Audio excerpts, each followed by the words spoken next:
Day 118. 1 Kings 3-5. Later, Solomon formed an alliance with Pharaoh king of Egypt by marrying his daughter. Solomon brought her to the city of David until he had finished building his palace and the house of the Lord, as well as the wall around Jerusalem. The people, however, were still sacrificing on the high places because a house for the name of the Lord had not yet been built. And Solomon loved the Lord and walked in the statutes of his father David, except that he sacrificed and burned incense on the high places. Now the king went to Gibeon to sacrifice there, for it was the great high place. Solomon offered 1,000 burnt offerings on the altar there. One night at Gibeon the Lord appeared to Solomon in a dream, and God said, "Ask, and I will give it to you." Solomon replied, "You have shown much loving devotion to your servant, my father David, because he walked before you in faithfulness, righteousness, and uprightness of heart. And you have maintained this loving devotion by giving him a son to sit on his throne this very day. And now, O Lord my God, you have made your servant king in my father David's place. But I am only a little child, not knowing how to go out or come in. Your servant is here among the people you have chosen, a people too numerous to count or number. Therefore give your servant an understanding heart to judge your people and to discern between good and evil. For who is able to govern this great people of yours?" Now it pleased the Lord that Solomon had made this request. So God said to him, "Since you have asked for this instead of requesting long life or wealth for yourself or death for your enemies, but you have asked for discernment to administer justice, behold, I will do what you have asked. I will give you a wise and discerning heart, so that there has never been nor will ever be another like you.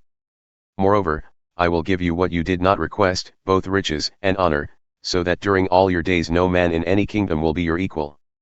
So if you walk in my ways and keep my statutes and commandments, just as your father David did, I will prolong your days." Then Solomon awoke, and indeed it had been a dream. So he returned to Jerusalem, stood before the ark of the covenant of the Lord, and offered burnt offerings and peace offerings. Then he held a feast for all his servants. At that time 2 prostitutes came to the king and stood before him. One woman said, "Please, my lord, this woman and I live in the same house, and I gave birth while she was in the house. On the 3rd day after I gave birth, this woman also had a baby. We were alone, with no one in the house but the 2 of us. During the night this woman's son died because she rolled over on him. So she got up in the middle of the night and took my son from my side while I was asleep. She laid him in her bosom and put her dead son at my bosom. The next morning, when I got up to nurse my son, I discovered he was dead. But when I examined him, I realized that he was not the son I had born." "No," said the other woman, "the living one is my son and the dead one is your son." But the first woman insisted, "No, the dead one is yours and the living one is mine." So they argued before the king. Then the king replied, "This woman says, 'My son is alive and yours is dead,' but that woman says, 'No, your son is dead and mine is alive.'" The king continued, "Bring me a sword."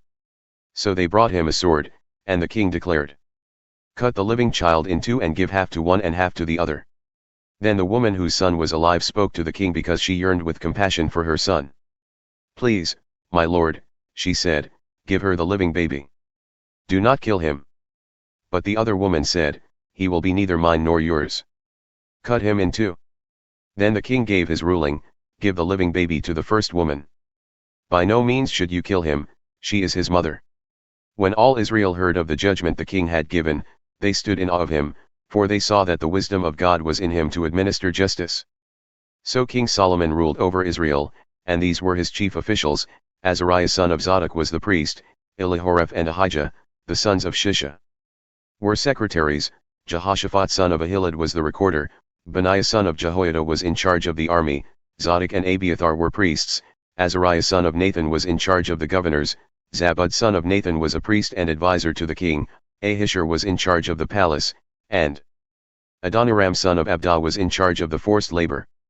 Solomon had 12 governors over all Israel to provide food for the king and his household. Each one would arrange provisions for 1 month of the year, and these were their names: Ben-hur in the hill country of Ephraim, Ben-deker in Machaz, in Chalbim, in Beth-shemesh, and in Elon-beth-hanan, Ben-hesed in Arubboth, Sakah and all the land of Hepher belonged to him, Ben-abinadab in Naphath-dor, Taphath, a daughter of Solomon, was his wife, Bana son of Ahilud in Tanach, in Megiddo and in all of Beth-shemesh next to Zarethan below Jezreel. From Beth-shemesh to Abel-meholah and on past Jokmeam, Ben-geber in Ramoth-Gilead, the villages of Jair son of Manasseh in Gilead belonged to him. As well as the region of Argob in Bashan with its 60 great cities with walls and bronze bars, Ahinadab son of Iddo in Mahanaim, Ahimaaz in Naphtali, he had married Basemath, a daughter of Solomon, Bana son of Hushai in Asher and in Alath, Jehoshaphat son of Peruah in Issachar, Shimei son of Elah in Benjamin, Geber son of Uri in the land of Gilead, including the territories of Sihon king of the Amorites and of Og king of Bashan. There was also one governor in the land of Judah. The people of Judah and Israel were as numerous as the sand on the seashore, and they were eating and drinking and rejoicing. And Solomon reigned over all the kingdoms from the Euphrates to the land of the Philistines, as far as the border of Egypt. These kingdoms offered tribute and served Solomon all the days of his life. Solomon's provisions for a single day were 30 cors of fine flour, 60 cors of meal, 10 fat oxen, 20 range oxen, and 100 sheep, as well as deer, gazelles, roebucks, and fattened poultry. For Solomon had dominion over everything west of the Euphrates, over all the kingdoms from Tiphsah to Gaza, and he had peace on all sides. Throughout the days of Solomon, Judah and Israel dwelt securely from Dan to Beersheba, each man under his own vine and his own fig tree. Solomon had 4,000 stalls for his chariot horses and 12,000 horses. Each month the governors in turn provided food for King Solomon and all who came to his table. They saw to it that nothing was lacking. Each one also brought to the required place their quotas of barley and straw for the chariot horses and other horses. And God gave Solomon wisdom, exceedingly deep insight, and understanding beyond measure, like the sand on the seashore. Solomon's wisdom was greater than that of all the men of the east, greater than all the wisdom of Egypt.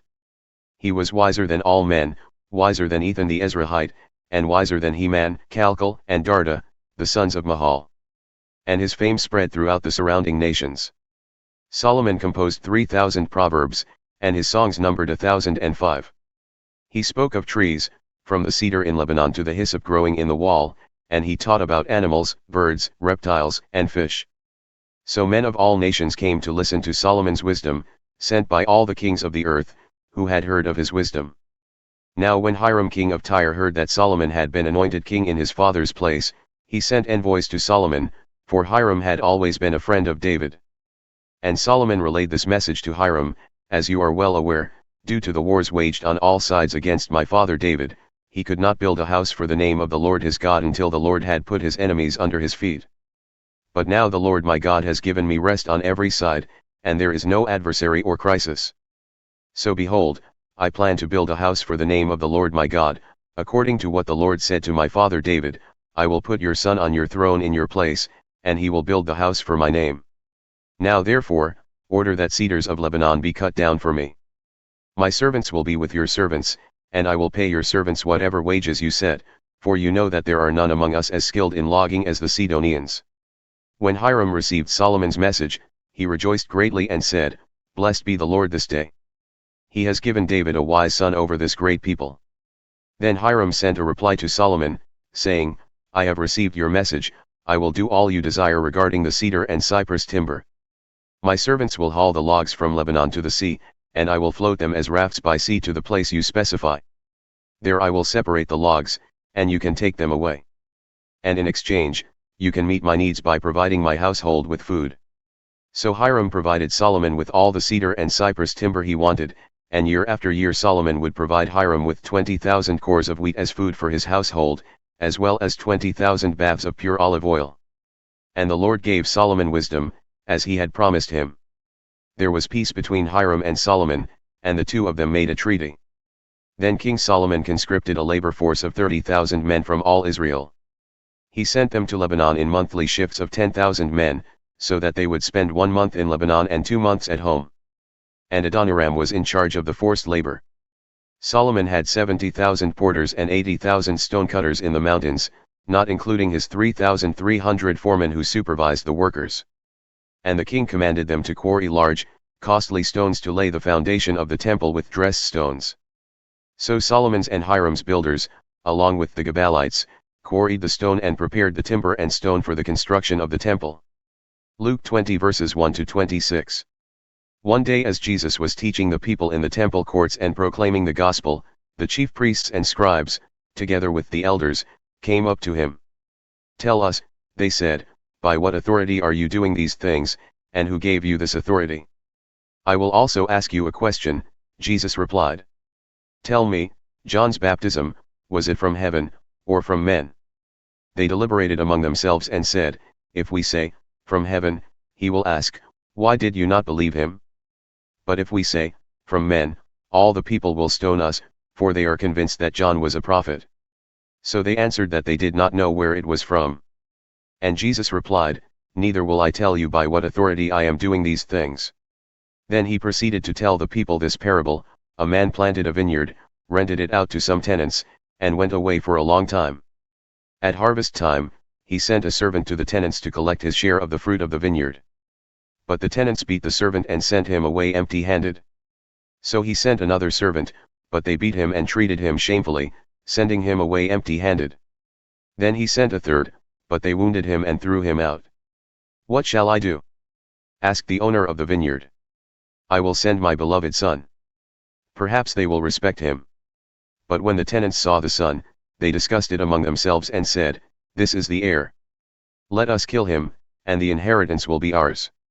So they threw him out of the vineyard and killed him. What then will the owner of the vineyard do to them? He will come and kill those tenants, and will give the vineyard to others. And when the people heard this, they said, may such a thing never happen. But Jesus looked directly at them and said, then what is the meaning of that which is written, the stone the builders rejected has become the cornerstone? Everyone who falls on this stone will be broken to pieces, but he on whom it falls will be crushed. When the scribes and chief priests realized that Jesus had spoken this parable against them, they sought to arrest him that very hour. But they were afraid of the people. So they watched him closely and sent spies who pretended to be sincere. They were hoping to catch him in his words in order to hand him over to the rule and authority of the governor. Teacher, they inquired, we know that you speak and teach correctly. You show no partiality, but teach the way of God in accordance with the truth. Is it lawful for us to pay taxes to Caesar or not? But Jesus saw through their duplicity and said to them, show me a denarius. Whose image and inscription are on it? Caesar's, they answered. So Jesus told them, give to Caesar what is Caesar's, and to God what is God's. And they were unable to trap him in his words before the people, and amazed at his answer, they fell silent.